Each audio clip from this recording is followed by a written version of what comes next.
صوبہ دارال حکومت لاہور پنجاب کے علاقے ڈیفنس کنٹونمنٹ بورڈ لاہور میں قائم جامعۃ المدینہ میں رکن شورا حاجی محمد منصور اتاری کی تشریف آوری ہوئی، جہاں سنتوں بھرے اجتماع کا انعقاد بھی کیا گیا، جس میں طلبہ کرام کے علاوہ اساتذہ کرام و ناظمین نے بھی شرکت کی۔ اس موقع پر ذمہ دار اسلامی بھائی بھی موجود تھے۔ رکن شورا حاجی محمد منصور اتاری نے وقت کی قدر اور کوشش کامیابی کی کنجی ہے کہ موضوع پر سنتوں بھرا بیان کیا اور طلبہ کرام کو دعوت اسلامی کے دینی ماحول سے وابستہ رہنے، نیک اعمال کرنے، نیکی کی دعوت عام کرنے اور ماہ ہفتہ وار اجتماع بھرپور انداز میں منانے کا ذہن بھی دیا۔ اس حوالے سے رکن شورا کا کہنا تھا۔ کی جامعۃ المدینہ ڈیفنس میں حاضری کا سلسلہ ہے۔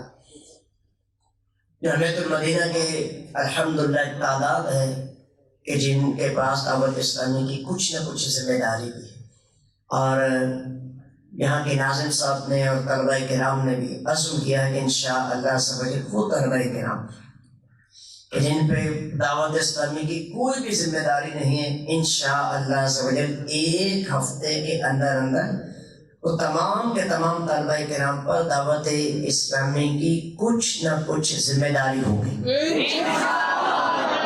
رکن شورا نے طلبہ کرام کو مدنی قافلوں میں سفر کرنے، ہفتہ وار مدنی مذاکرہ باقاعدگی سے دیکھنے اور ہفتہ وار سنتوں بھرے اجتماع میں شرکت کرنے کا ذہن بھی دیا اور 12 دینی کاموں کے حوالے سے بھی رہنمائی کی۔ آخر میں رکن شورا حاجی محمد منصور اتاری نے طلبہ کرام کی جانب سے کیے گئے سوالات کے جوابات بھی دیے اور 12 دینی کاموں میں نمایاں کارکردگی دکھانے والے اسلامی بھائیوں کو رسائل بھی تحفتاً دیے۔ دعوت اسلامی ہے، یہ دعوت اسلامی ہے۔